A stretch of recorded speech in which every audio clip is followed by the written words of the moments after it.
नमस्कार, news one India देख रहे हैं आप और मैं हूं आपके साथ पूजा अग्रवाल। बीते कुछ दिनों से और महीनों से आपने हर जगह वक्फ वक्फ वक्फ ये शब्द बहुत बार सुना होगा, लेकिन अब इसको लेकर सीएम योगी आदित्यनाथ ने अपना स्टैंड क्लियर कर दिया है। 12 घंटे और कई बैठकों के बाद आखिरकार कल देर रात 2 बजे, जी हां 2 बजे लोकसभा में वक्फ बिल को पास कर दिया गया। विपक्ष की ओर से भी भारी विरोध हुआ। बकायदा ओवैसी ने तो बिल की कॉपी को ही सदन में फाड़ दिया। उधर कांग्रेस और सपा के साथ साथ तमाम विरोधी दलों ने जमकर इसका विरोध कर वक्फ बिल को काला कानून बता डाला। हालांकि प्रयाग की धरती पर पहुंचे योगी आदित्यनाथ ने जो जिक्र किया वो चर्चा का विषय बन गया, जिसमें उन्होंने सीधा संकेत दिया कि ये वही लोग हैं जो महाकुंभ पर भी बुरी नजर रख रहे थे। यानी ये वक्फ बोर्ड नहीं, भूमाफिया बोर्ड हो गया है और भूमाफिया प्रदेश में नहीं चल सकते। इसी पर करेंगे चर्चा, लेकिन उससे पहले आपको सुनाते हैं आखिर सीएम योगी आदित्यनाथ ने क्या कुछ कहा है। सुनिए उनका बयान। यहां पर भी निषाद राज की पौराणिक भूमि पर कब्जा और जगह जगह शहरों पर भी वक्फ के नाम पर कब्जे किए गए हैं। अब तो हम प्रधानमंत्री जी के प्रति आभार व्यक्त करते हैं। देखा ना, वक्फ बोर्ड ने कैसा मनमानापन उस समय बयान दे रहे थे जब हम कुंभ का आयोजन करने जा रहे थे। उस समय वो बयान दे रहे थे कि प्रयागराज में कुंभ की भूमि भी वक्फ की भूमि है। अबे हमने कहा ये बोर्ड क्या भूमाफिया बोर्ड हो गया क्या? भूमाफिया प्रदेश में नहीं चल सकते। माफियाओं को तो हम पहले ही विदा करा चुके हैं प्रदेश से।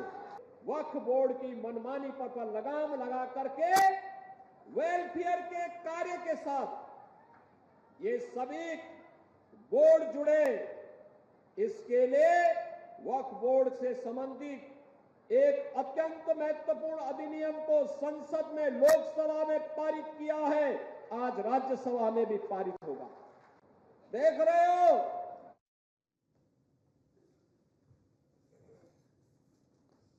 तो देखिए, आपने सीएम योगी आदित्यनाथ का ये बयान सुना, जिसमें उन्होंने साफ तौर पर कहा कि ये वही लोग हैं जो प्रयागराज की धरती पर बुरी नजर रख रहे थे और कोशिश ये थी कि वक्फ बोर्ड इसे भी हड़प ले।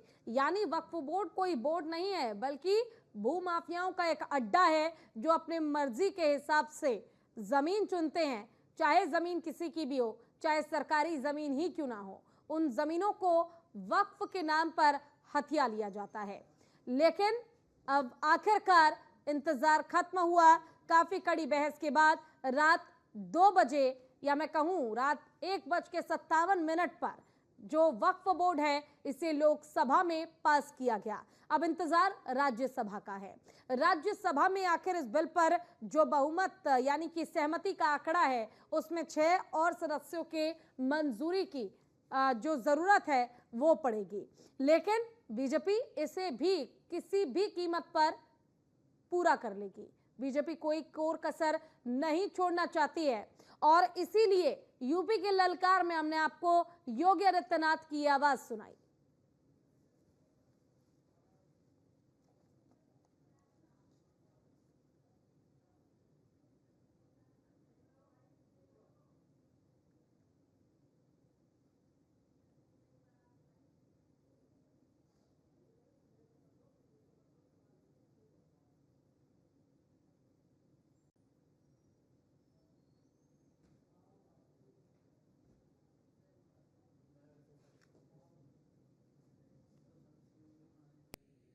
इससे पहले डिबेट में चर्चा को आगे लेकर जाए, आपको सीधे लिए चलते हैं वाराणसी, जहां पर सीएम योगी आदित्यनाथ मौजूद हैं। पूज्य श्रीमद जगत गुरु विष्णु स्वामी संप्रदायाचार्य स्वामी संतोषाचार्य जी महाराज सतवा बाबा। सतवा बाबा का ये नया नाम है।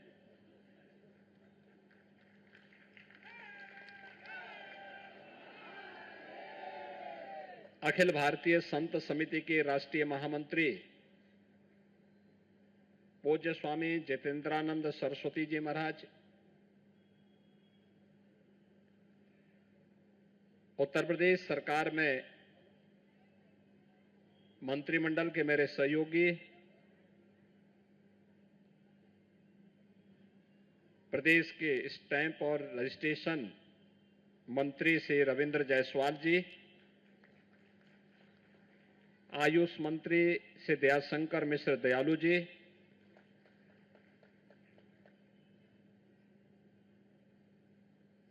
विश्व हिंदू परिषद के केंद्रीय महामंत्री श्रीमान अशोक तिवारी जी, माननीय विधायकगण डॉक्टर नीलकंठ तिवारी जी, श्री सौरभ श्रीवास्तव जी,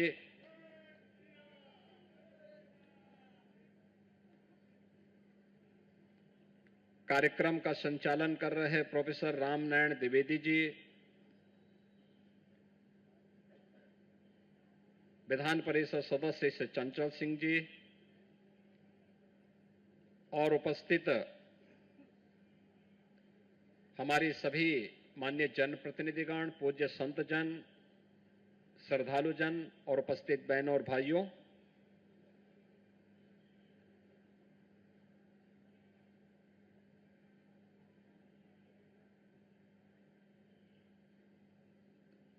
सवा 700 वर्षों का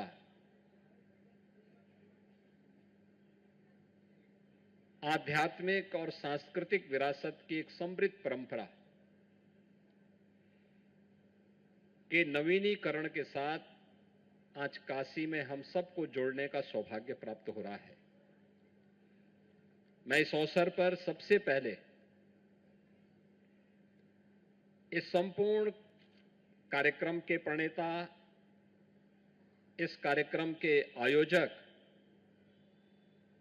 श्रीमद जगतगुरु रामानंदाचार्य पूज्य स्वामी डॉक्टर राम कमलाचार्य वेदांती जी महाराज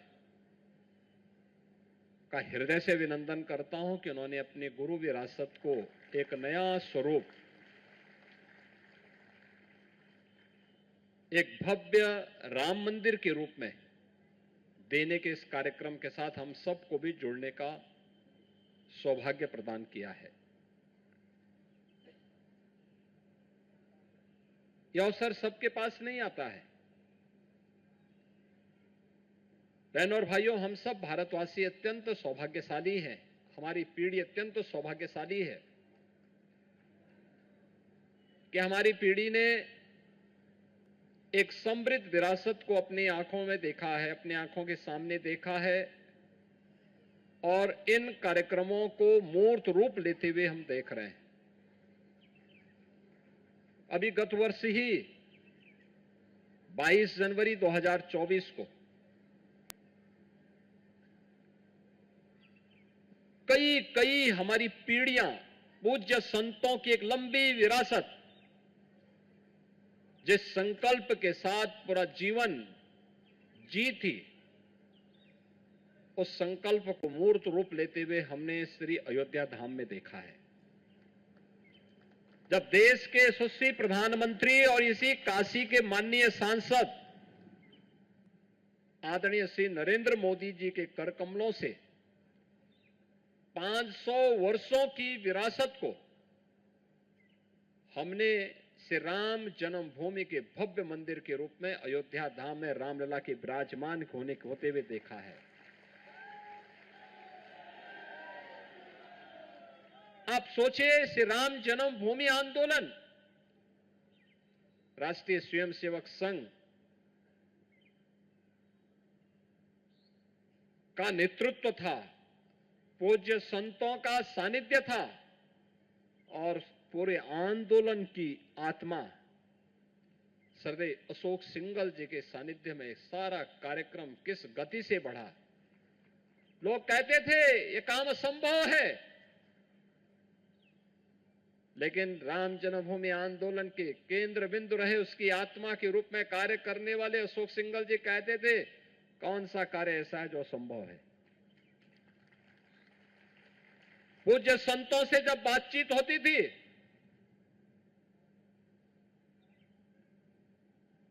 वे भी कहते थे, कौन सा ऐसा कार्य जो असंभव है, हम लोग सफल होंगे। और यह हमारे जीवन का संकल्प है। हम लोग पूछते थे किसी भी पूज्य संत से, मेरे पूज्य गुरुदेव, मेरे पूज्य दादा गुरु भी, परमहंस रामचंद्र दास जी महाराज, पूज्य नृत्य गोपाल दास जी महाराज, पूज्य सतुआ बाबा, ये सभी संतगण इस आंदोलन के साथ, इस अभियान के साथ जुड़े थे। और जब भी इनसे सानिध्य प्राप्त होता था, मैं उनसे पूछता था, महाराज क्या होगा? कहते थे सफलता मिलेगी। मैं कहता था भाई आपकी उम्र तो ढल रही है, कैसे सफलता मिलेगी? वो कहते थे फिर जन्म लेंगे लेकिन अयोध्या में राम मंदिर बना करके रहेंगे।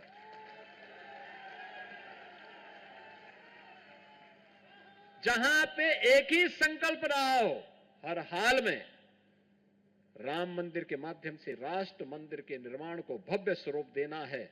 और अंततः प्रधानमंत्री मोदी जी के कर कमलों से सारा कार्य हो रहा है। काशीवासी, मैं आप सबका हृदय से अभिनंदन करता हूं कि आपने एक ऐसा देश को प्रतिनिधि दिया है जो न केवल आपके पूर्वजों के संकल्प की पूर्ति कर रहा है, बल्कि राष्ट्र मंदिर को भी वही भव्य स्वरूप देने का काम कर रहे हैं।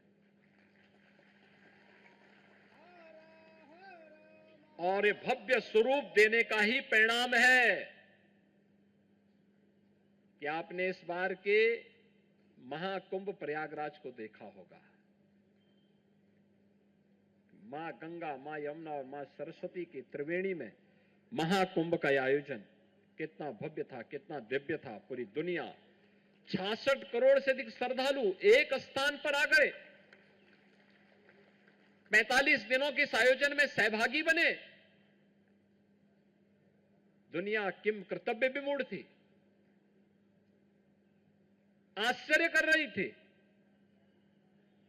अभिभूत थी, अविस्मरणीय, अकल्पनीय दृश्य उसके सामने था।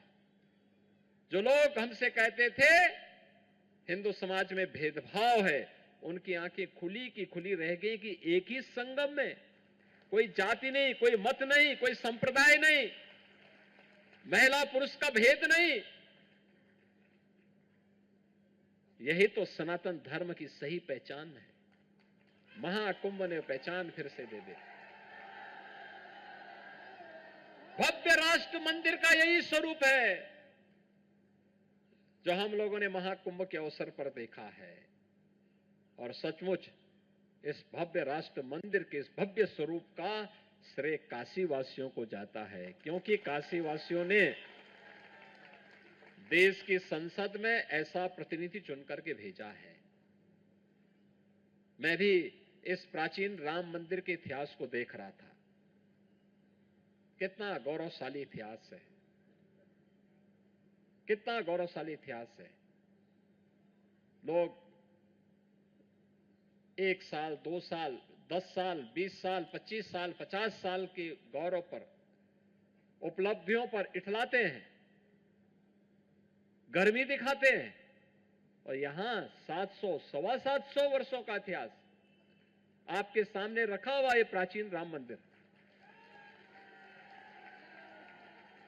आप याद करिए 1398 संवत में यहां पर जगतगुरु रामानंदाचार्य जी के प्रथम शिष्य अनंताचार्य जी महाराज के द्वारा यहां पर इस मंदिर के जीर्णोद्धार के कार्यक्रम के साथ उन्होंने इस राम मंदिर के कार्यक्रम को यहां पर स्थापित किया। ये 2082 हमारा संवत चल रहा है, यानी 700 वर्षों के एक लंबे इतिहास के कालखंड के साथ हम जुड़ रहे हैं। विदेशी आक्रांता अगर छेड़े हैं तो इसका मतलब कुछ तो रहा होगा,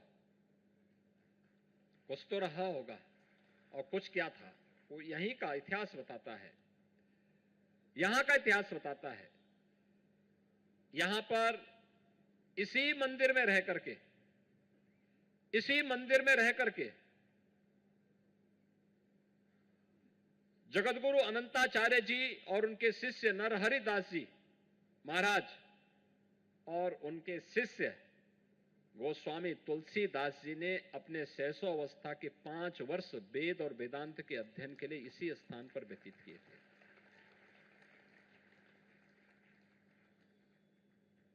आप मुझे बताइए, तुलसीदास जी की रामचरितमानस के सुंदरकांड का पाठ कौन ऐसा सनातन धर्मावलंबी होगा जिसके घर में किसी भी मांगलिक कार्यक्रम के अवसर पर यह आयोजन न होता हो।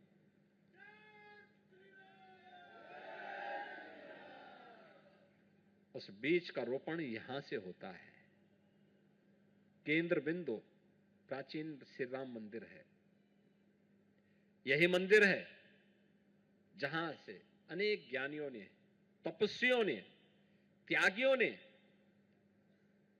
अपनी कर्म साधना की भूमि के रूप में इसे स्वीकार करके इसे आगे बढ़ाया। पूज्य बाबा कीनाराम जी, स्वामी विवेकानंद जी, माता आनंदमयी, नेताजी सुभाष चंद्र बोस, जगत गुरु भगवताचार्य जी, जगत गुरु शिव रामाचार्य जी, श्री राम जन्मभूमि न्यास के अध्यक्ष रहे पूज्य स्वामी महंत रामचंद्र दास परमहंस जी महाराज, श्री राम जन्मभूमि न्यास के वर्तमान के अध्यक्ष मणिराम दास सावनी, अयोध्या के श्री महंत नृत्य गोपाल दास जी महाराज, पूर्व सांसद डॉक्टर रामविलास वेदांती जी महाराज, यानी ये सभी पूज्य संतों की एक समृद्ध परंपरा इसी प्राचीन राम मंदिर की देन है। राम मंदिर से उन्होंने अपने जीवन की शुरुआत की, सन्यास के जीवन की शुरुआत की। और आज इस पूरे कार्यक्रम को नेतृत्व दे रहे हैं इस पावन परंपरा के 23वीं पीढ़ी के श्रीमद जगत गुरु रामानंदाचार्य काशी पीठाधीश्वर स्वामी डॉक्टर राम कमलाचार्य वेदांती जी महाराज। आज उनके नेतृत्व में हम इस नए भव्य स्वरूप के साक्षी बनने जा रहे हैं। आज उसका भूमि पूजन का कार्यक्रम संपन्न हुआ है। इस अवसर पर मैं पूज्य जगतगुरु रामानंदाचार्य स्वामी डॉक्टर राम कमलाचार्य वेदांती जी महाराज का हृदय से अभिनंदन करता हूं। उन्हें वासंतीय नवरात्रि की आज की इस पावन तिथि पर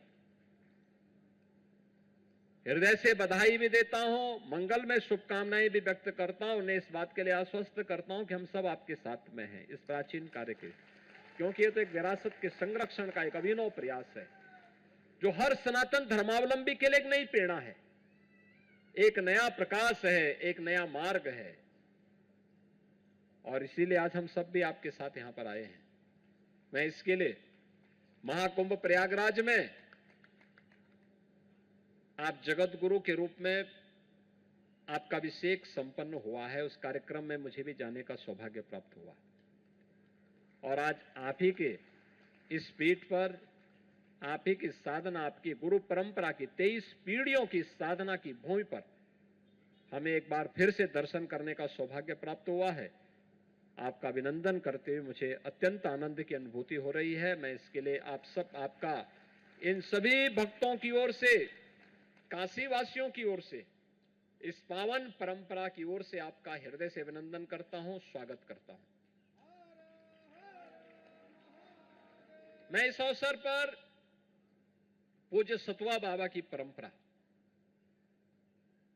श्रीमद जगतगुरु विष्णु स्वामी संप्रदायाचार्य स्वामी संतोषाचार्य जी महाराज, जिन्हें हम सामान्य रूप से सतवा बाबा कहते हैं, वो अलग विषय है कि सतवा बाबा सतवा अकेले खाते हैं, दूसरों को नहीं खिलाते हैं।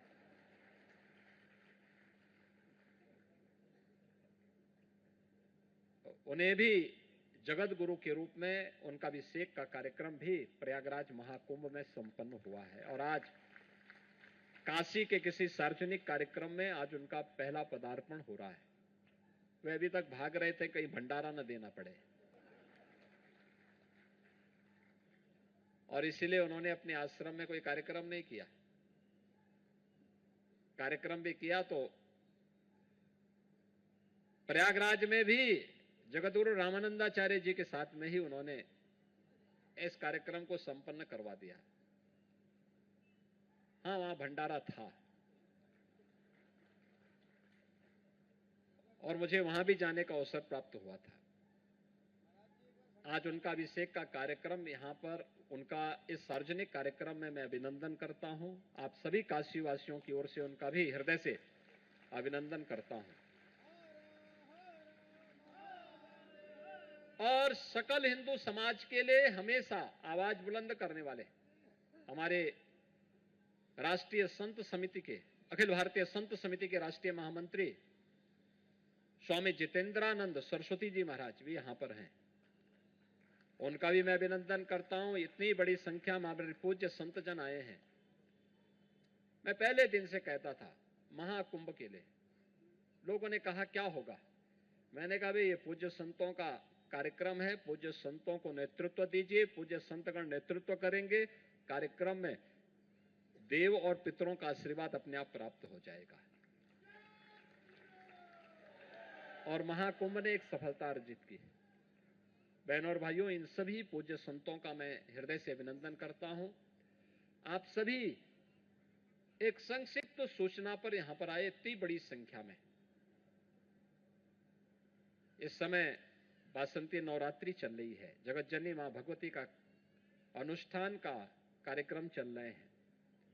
इस आयोजन के साथ जुड़ रहे हैं और अगले 3 दिन के अंदर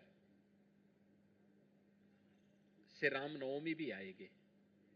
वासंती नवरात्रि की सिद्धि प्रदान करने वाली तिथि भी है और मर्यादा पुरुषोत्तम भगवान श्री राम की पावन जयंती भी है। तो रामनवमी